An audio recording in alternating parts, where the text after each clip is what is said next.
कार्तिक की कथा। एक सास थी जो कार्तिक नहाती थी। 12 कोस जाती 12 कोस आती। बहू जो थी वह कठड़िया में पानी डालकर कहती, मन चंगा तो कटौती में गंगा। वही गंगा जी आ जाती और नहा लेती। एक दिन सासू की नथ बह गई। घर बहू नहाई तो उसके खटड़े में आ गई। उसने निकाल कर रख ली। सास आई और उदास होकर बैठ गई। बहू बोली, उदास क्यों बैठी हो? सास बोली, मेरी नथ गंगा में बह गई। बहू बोली, मेरे हाथ आ गई। सास बोली, कैसे? बहू बोली, तुम तो 12 कोस जाओ 12 कोस आओ। मैं कठड़े में पानी डालकर कह देती, मन चंगा तो कटौती में गंगा। गंगा जी यहीं आ जाती, उसी में तुम्हारी नथ बह आई। मैंने ले ली। जैसी सास को आई ऐसे किसी को ना आई। बहू को आई सी सब को आना, कहते सुनते हुंकारा भरते को। कार्तिक की 5 की एक कथा। एक ब्राह्मण ब्राह्मणी थे। 7 कोस गंगा जमुना नहाने जाया करते थे। ब्राह्मणी बहुत थक जाती थी। एक दिन बोली, कोई बेटा बहू होता तो बहू आती, घर में खाना बना हुआ मिलता, कपड़े धुले मिलते। ब्राह्मण बोला, तूने बड़ी बात कही। लो, मैं तेरे लिए बहू ला देता हूँ। एक पोटली में चून बांध दे, उसमें थोड़ी सी मोहर और असरफियाँ डाल दे। उसने पोटली बांध दी। ब्राह्मण चल दिया। कुछ दूर पर जमुना जी के किनारे लड़कियां अपने अपने मिट्टी के घर बनाकर खेल रही थीं। उनमें से एक बोली, मैं तो अपना घर नहीं बिगाड़ती, मुझे तो रहने को चाहिए। ब्राह्मण को वही लड़की मन भा गई। वह अपने मन में सोचने लगा, यही एक समझदार सी लड़की है। वह उसके पीछे पीछे चल दिया। जब वह घर पहुंची तो बोला, बेटी मैं भूखा हूँ, अपनी माँ से पूछ ले, मेरे लिए 4 रोटी बना देगी क्या? कार्तिक का महीना है, मैं किसी के घर की रोटी नहीं खाता। मेरे पास यह चून है, अपनी माँ को दे देना और अपनी माँ से कह देना कि चून छान लेंगी। लड़की बोली, अच्छी बात है बाबा। उसने अपनी माँ से कहा, माँ बाहर एक बाबा बैठा है, उसके लिए रोटी बना दो और आटा छान लेना। उसने आटा छाना, उसमें मोहर असरफियाँ निकली। माँ ने सोचा, जिसके आटे में इतनी मोहर असरफियाँ हैं उसके घर में कितनी होंगी। जब ब्राह्मण रोटी खाने बैठा तो उसकी माँ बोली, बाबा तुम लड़के की सगाई करने जा रहे हो क्या? बाबा कहने लगा, मेरा लड़का तो काशी जी पढ़ने गया हुआ है, अगर तुम कहो तो खंडे कटोरे से तुम्हारी लड़की को ब्याह के ले जाऊं। माँ बोली, अच्छी बात है बाबा। ब्राह्मण लड़की ब्याह कर ले आया। आकर बोला, रामू की माँ किवाड़ खोल, देख मैं तेरे लिए बहू लाया हूँ। ब्राह्मणी बोली, दुनिया तो बोली मारे, तुम भी बोल मार दो, हमारे तो बेटा नहीं है तो बहू कहाँ से आएगी? ब्राह्मण बोला, तू किवाड़ खोल। उसने किवाड़ खोले, देखा तो सामने बहू खड़ी है। सास आदर सत्कार से बहू को अंदर ले आई।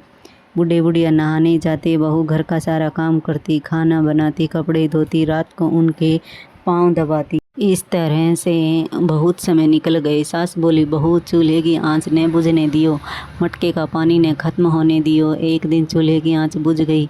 बहू भागे भागे पड़ोस में गई और बोली, मुझे थोड़ी सी आंच दे दो, मेरे चूल्हे की आंच बुझ गई है, मेरे सास ससुर आते ही होंगे। सुबह 4 बजे के गंगा जमुना नहाने गए हुए हैं। पड़ोसन ने कहा, तू तो बावली है, तुझे तो ये यूं ही उठा कर ले आए हैं, इनके कोई बेटा नहीं है। बहू बोली, नहीं तो इनका बेटा तो काशी जी पढ़ने गया है। पड़ोसन बोली, ना झूठ बोला है। बहू बोली, मैं अब क्या करूं? पड़ोसन ने कहा, जली फूकी रोटी बना दे, लोनी दाल कर दे, खीर की कड़छी दाल में, दाल की कड़छी खीर में कर दे। उसने ऐसा ही किया।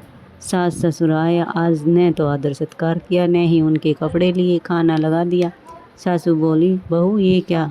ये तो जली फूकी रोटियां हैं और आलूनी दाल है। बहू बोली, खा लो सासू जी, तुम एक दिन खा लोगी तो कुछ नहीं होगा, मुझे तो जीवन भर आलूनी रहना है। सासू बोली, बहू को तो पड़ोसन की सीख लग गई। बहू रात को सो गई। सुबह भागे भागे पड़ोस में गई। बोली, अब क्या करूं? पड़ोसन बोली, 7 कोठों की चाबी मांग ले। जब सासू जाने लगी तो बहू आगे अड़कर खड़ी हो गई और बोली, बाद में जाना, पहले मुझे 7 कोठों की चाबी दे दो। ससुर बोला, चाबी दे दो, आज भी इसका कल भी इसका, हमारा क्या है, आज मरे कल दूसरा दिन।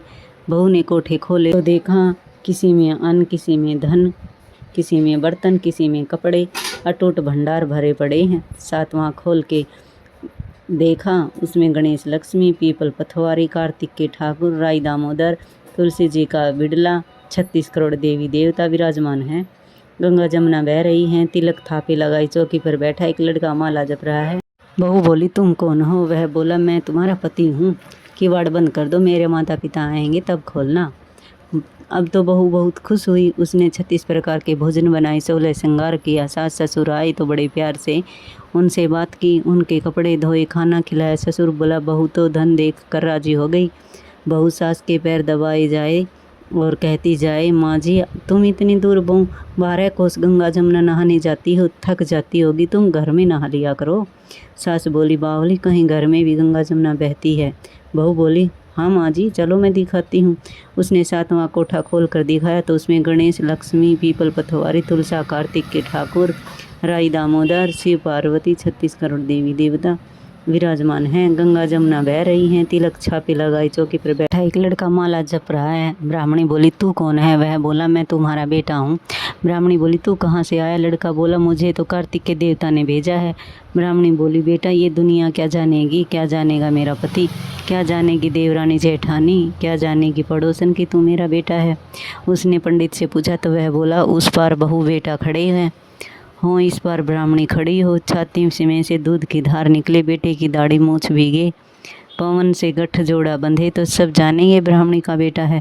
उसने ऐसा ही किया। छाती में से दूध की धार निकली, बेटे की दाढ़ी मूछ भीग गई, पवन पानी से बहू बेटे का गठजोड़ बंध गया। ब्राह्मणी बहुत खुश हुई। हे कार्तिक के ठाकुर श्री कृष्ण भगवान, जैसे उसे बहू बेटा दिए वैसे सबको दियो, जैसे इसकी इच्छा पूरी की वैसे सबकी करियो, कहते सुनते हुंकारे भरते का। तो ये थी कार्तिक की 5 की एक कथा। अगर वीडियो अच्छी लगे तो लाइक करें, शेयर करें, कमेंट करें। तो मिलते हैं अगली किसी ऐसी धार्मिक कथा कहानी के साथ। तब तक के लिए राधे राधे।